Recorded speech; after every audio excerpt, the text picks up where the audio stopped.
अपने परों को खून शब्बीर अलैहिस्सलाम से रंगीन किया और परिंदा उड़कर दरख्तों के उस झुंड में आया जहां दूसरे परिंदे दाने की बातें और खुशफहमियों में मसरूफ थे।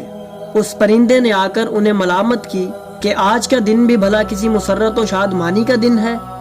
तमाम परिंदों ने उससे इस गम की वजह पूछी तो परिंदे ने अपने परों से टपकता हुआ खून दिखाकर उन्हें बताया कि मैदान करबला में फरजंद ज़हरा इमाम हुसैन अलैहिस्सलाम अपने अहबाब और अंसार के साथ बिला जुर्म व खता 3 दिन के भूखे और प्यासे शहीद कर दिए गए हैं और इस वक्त भी उनका जिस्म मुबारक बिला कफन और दफन खाके करबला पर पड़ा हुआ है।